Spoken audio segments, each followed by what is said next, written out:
Well, we got a call that there was somebody dressed in total camouflage or total camo gear shooting at the United States. I had a pipeline accident in 2000 and everything that I was taken away. I was praying to God for a sign, for a purpose, and the signs kept pointing towards photography, and I wasn't listening to them because it made no sense to me. Right. They said, we would really like you to do a complete show. So what it's gonna fall? Hello. Hello, Taran. How are you, sir? My brother from a different mother. so Brother happy, from so happy to meet you. So happy to see you too, sir. Looking forward to this. Absolutely, and we are contrasting together for this video. Absolutely, without even talking about it. By the way. This is just unplanned outfits that we're wearing. Yeah. But look at us. We're wearing it so similar at this point. Absolutely, absolutely. Let's get it on, sir. Absolutely. I want to leave everything apart first of all and talk about this beast sitting on the table, which is an obvious thing. Yes. After this, I'm going to the Sarnia Bay to do some shooting, and I didn't really want to leave it in the car. So yes, I brought the beast with me. Damn. This actually looks like, those big beasts of tanks that I see on screen. It's like you just show up with this and people just don't want to talk to you anymore because they know what is about to be put Well, here's a humorous story for you. This actually happened to me at Corona, the high parking lot, and it was winter, absolutely so cold. Totally dressed in camo from head to toe, and I was with another fella, and all of a sudden, two OPP officers scream up in a car. I immediately turned to go to them, and I says, "Can I help you, fellows?" And he goes, "Were you here yesterday, perchance?" And I goes, "Yes. Why?" He says, "Well, we got a call that there was somebody dressed in total camouflage or total camo gear shooting at the United States." And I goes, "Yeah, that was me. I was shooting birds flying in the air." Oh, really? That actually happened. Wow. So, but anyway. That could be really suspicious at times. The humor in photography. Wonderful. Well, let's take a sip of this coffee and cheers it together. It's really, really nice meeting you today, sir. This is nice meeting you, Taran, too. By far one of the most, I would say, unexpected conversations that we're going to have over here. Because the thing about this conversation is that I spoke to Sir Ronny and the things we came up with, there's ambulance.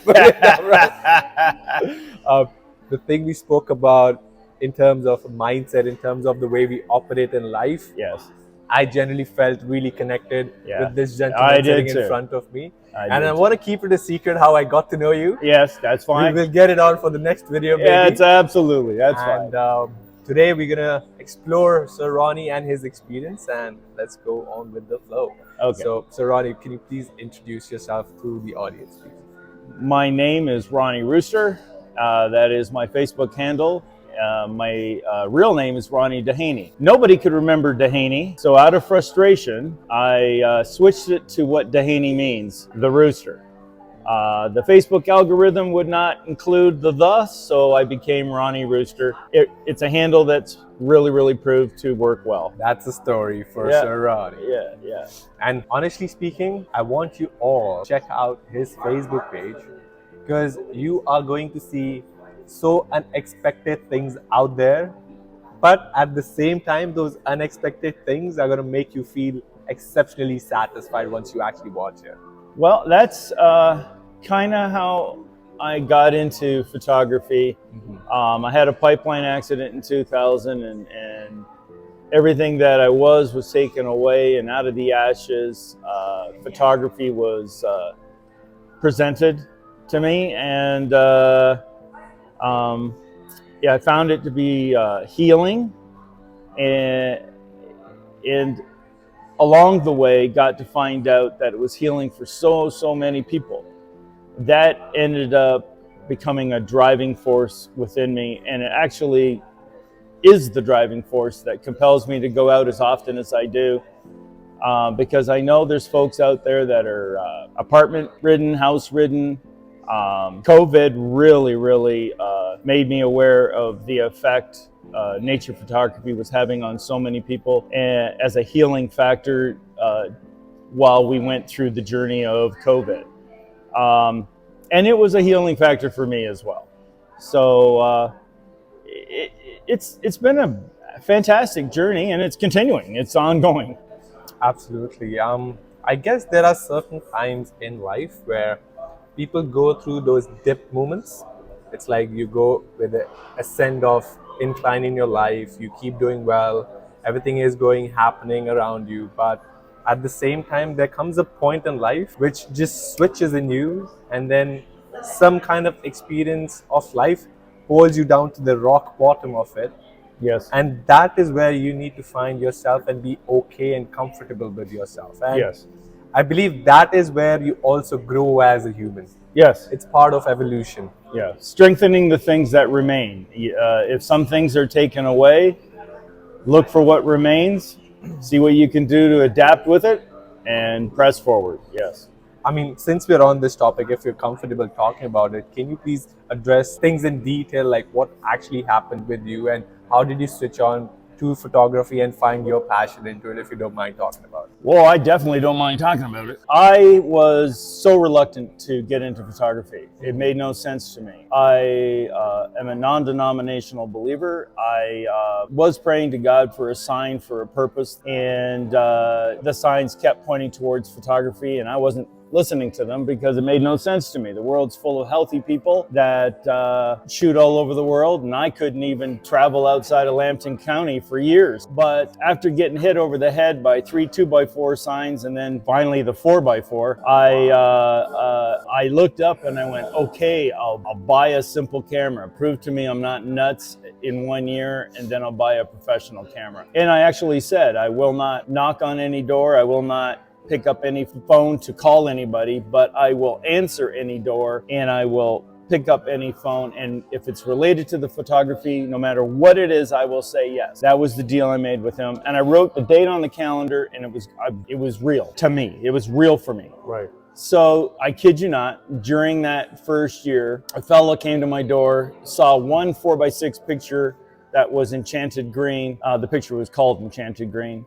Mm-hmm. And we were talking for 20 minutes, and he goes, that picture, is that yours? And I said, yes. And he says, you need to enter that at the Gallery of the Grove competition. They're having a competition. And I said, kid you not, looked him straight in the eye and said, apparently I do. Remember the deal I made with God? Yes. I said, apparently I do. I had no idea how I was going to do it. I knew nothing about art, not a thing. So I took the photo, had it enlarged, went to Bear Creek Studio. They asked me what I wanted done. I said, I ain't got a clue. I says, pretend you're entering a photo competition and frame it the way you would want to frame it. It's like, this is your task for the day, so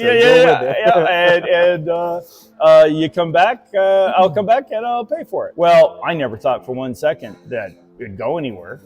There was a world-renowned artist coming in to do the judging of over 600 pieces, and son of a gun, I get the call that she picked Enchanted Green as one of the I think it was 29 pieces. It might have been 25. I'm not sure on that. So it got to be in the gallery that summer. That was in that first year. Wow. At the end of that show, when I got called to pick it up, they didn't know my deal with God. Right. They said, we would really like you to do a complete show of your work, right? And I says, I got no choice. Yep. I says, I'll do it. I'll do it. So I had no idea what I was going to do, and I wanted to see my son-in-law Dan, and it was in an area that was east of St. Thomas, where his brother worked, and I drove from Sardia all the way there, and he goes, no, he wasn't. He didn't show up. He wasn't there at all. So I go in, and I see his brother working on something. And I says, what's that? And he turns it around, and it was canvas, a photo painted with paints by a computer on canvas. And I had never seen that before. And I knew instantly why I was supposed to be there, because I was supposed to do my show in that. And that's exactly what I did. This And- is just incredible story. Oh, it is. I see. This is the thing. I know my journey. I don't add or take away from it. Right. It's as real as us having another sip of our coffee today. So let me tell you guys that how difficult it is to get a show by just being a person who's beginning his journey in photography, by the way. Yes. This guy got that show in the first click, how exceptional of a photographer he might be. I want you to guys check out his page. Yeah. And you guys leave a comment how good it is. Let him know what things that you guys liked about it, and maybe just ask him what photos you want to see next. And just so you know, that first gallery show was done with the Canon SureShot 115 zoom, a small point and shoot. Not even this. Oh, not even close to this. Well, there you And go. a year later, because of it, I bought the Nikon D200, which was my first professional camera, and it has moved on. I've bought, several since then, but this is my first mirrorless, the Z9 with the 800 PF lens, and it truly is a remarkable combination. And I'm excited about every day that I go out. I just am. And especially for the people, as you just mentioned, for the people I would say who have mental struggles in their life, who have mental challenges, who are facing those negative emotions and feelings day-to-day basis. And if you want to find something which will give you that positive light, if you want to transform yourself to think right and do things which is actually helpful for you instead of destroying you in your own path, just take a look at his photo. Tell him in the comment how do you feel by just looking at a photo. Because I'm a firm believer in nature. That's why I like to work out in nature outside. Because I genuinely feel that once I'm outside in nature, the nature itself heals me. Yes, absolutely. And it comes through in the form of, let's say, air, the greenery, the beauty, animals, which is what you take photos of. Oh, yeah. Everything comes in play when you are outside in nature.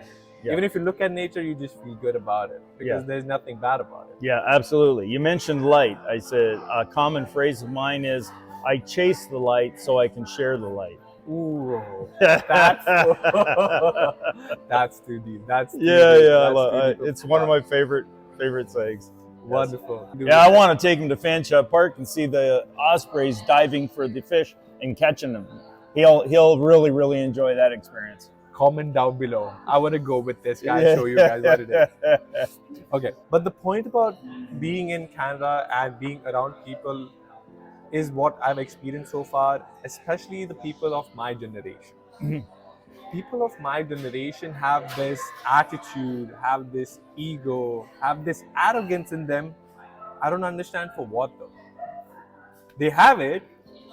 I know they have it. I can sense it in the air. To what end, to what goal? Yes, but I don't know for what. Yeah, exactly. What have you done in your life to have that arrogance, to have that ego, to have that attitude that, hey, I'm better than you?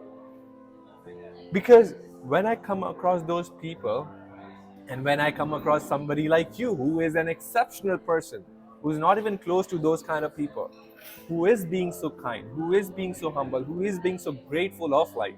Yes. And when I talk to a person like you, it makes me feel like you have achieved so much in life, and despite of that, you don't have an ego and arrogance. You might be doing something right that people are not doing at the bottom level of that low energy. Yeah. So I would rather not talk to those low energy frequency people, because all they're going to do is bring me down. Correct. Make me feel as they are feeling. Correct. Why do I want to feel that when I can actually feel how you're feeling? Absolutely. Choose who you hang out with, because they do influence you over time, and make choices that are positive as opposed to negative. Like it is about choice. Like I have it's weird. Some of my favorite memories with regards to photography would probably surprise some. This fellow will know who he is. I think he was only 14 when I first saw him. I was shooting on the north side of Lake Chippewa, and this young fellow, 14 years old, walked up to me and so shyly went, "Are you Ronny Rooster?" And I went, "Yes, I am." He says, "Man, I've asked a whole bunch of people that." He says, "I'm so glad to meet you." I says, "I was wondering, could you help me at all? I'm starting out in photography. Could you help me at all with my camera and learning? I immediately put my camera down, and I spent as much time as necessary to be with this young person. And later, I got to meet his mother, and his mother thanked me because it produced a passion that was with him. That's one story. The list goes on, and they're similar, and it's just there's always going to be another shot. But there are certain times to stop, be kind, and help one another. I don't need that shot. For me, I need to be kind. I need to be respectful. I need to be helpful. So it drives me. It just does. It just drives me.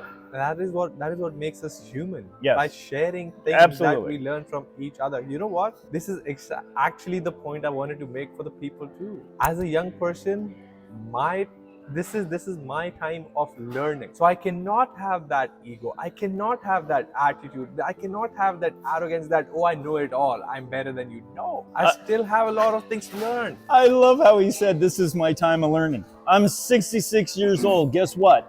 This is my time of learning. The phrase, you can't teach an old dog new tricks. Bull. The old dog's got to be willing to learn. That's all he's got to do. He's got to be willing to learn. If the old dog's willing to learn, he'll learn. And I'm learning. If a person like this, who's an exceptional person, who does the job so very well, that he got the book shows, he got those energy of people who's around him and do well in life, and you're still saying that you're still learning in life, who am I to say that I know it all? Who are you to say you know it all? Absolutely, absolutely. Why do you have an ego? Instead of having an ego, why don't you just come up to me and shake hands, have a wonderful smile, and then just create multiple things? And share thoughts and share learning. If you think you've attained, guess what? You just stagnated. You've just stagnated. I feel that is when you have lost. Yeah, exactly. You have failed there. Yeah. At that point, you failed. That is the point you have failed in life, because now you're not growing. You are not being a part of evolution, that human evolution. You're stopping it yourself. You're stopping it yourself, yes. You're doing disgrace to God. You're doing disgrace to the universe. Yes, absolutely. Who's wanting you to grow, but you yourself are being so stubborn in not learning those lessons. Absolutely. That's what I feel. Yeah. But actually, yeah, I mean, there are so many thoughts which are coming into my mind. Just ask questions. I also wanted to talk to you about some photos that you took. Man, there's some photo. I don't know if I can talk about it though. Yeah. That we actually spoke on call. Yeah. You told me about a photo which is of an animal, which you don't want the people to know where that animal is. I'll give this freedom to you to talk about it, because those photos that I've seen online are different, and the photos I guess you're about to show me of that animal you spoke to me about, are exceptional photos which nobody has seen ever. It is with regards, I'm pretty sure, the short-eared owl, and there's certain species that are more sensitive than others, and when you publicly declare certain locations, well, there's certain locations I've promised not to disclose, and I will never disclose them.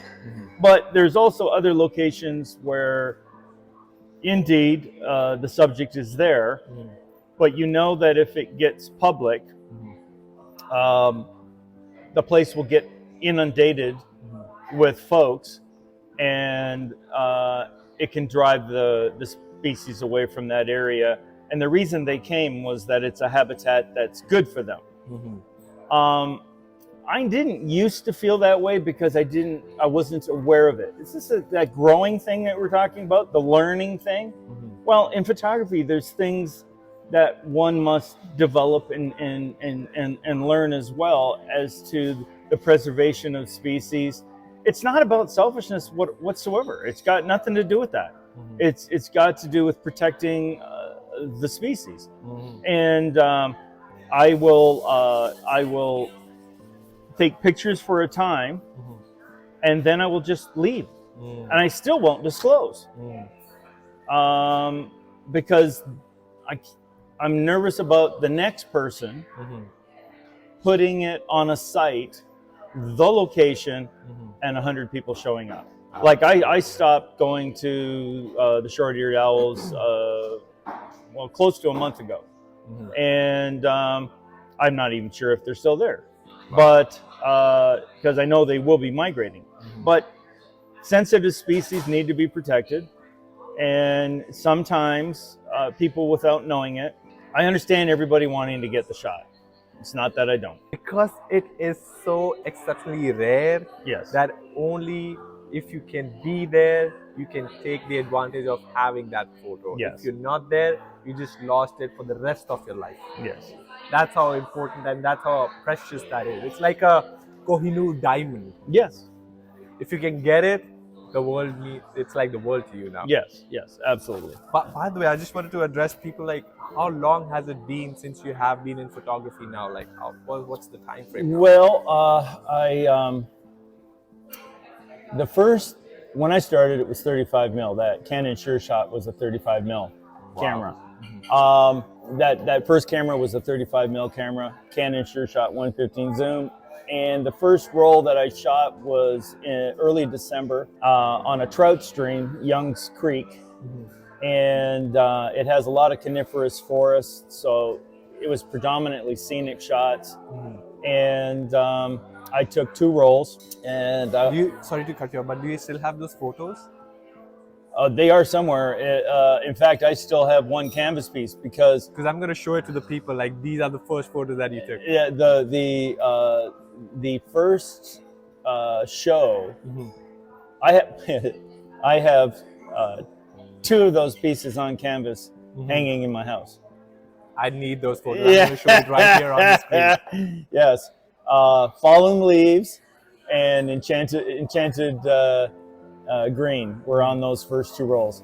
And when I got them back and I looked at them, the 4x6 pictures, and it was my first time, I went, I can do this.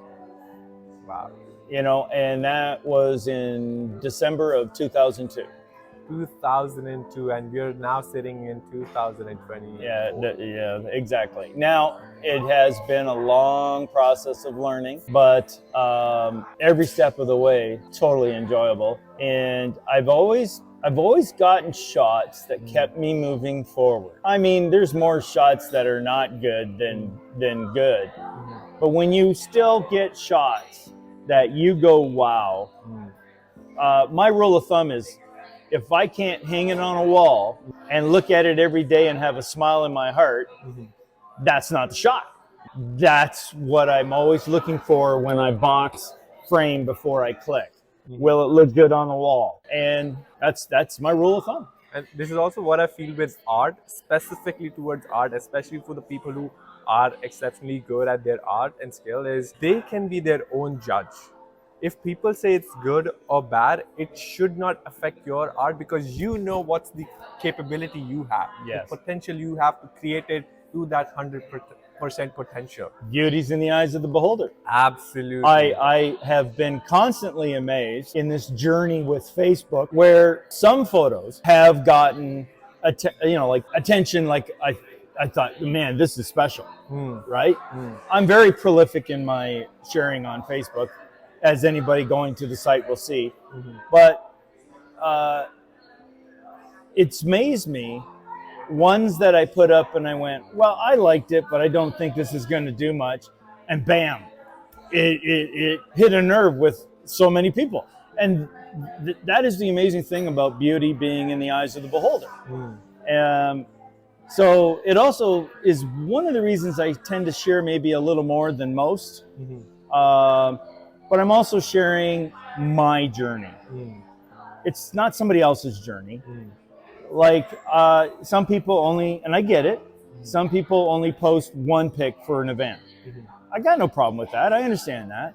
But for me, I'm not just a storyteller when I speak. I'm a storyteller in my mind when I think, when I write, and with my pictures.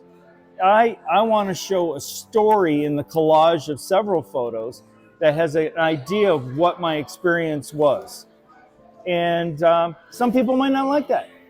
I'm okay with that. It's okay. But some people do.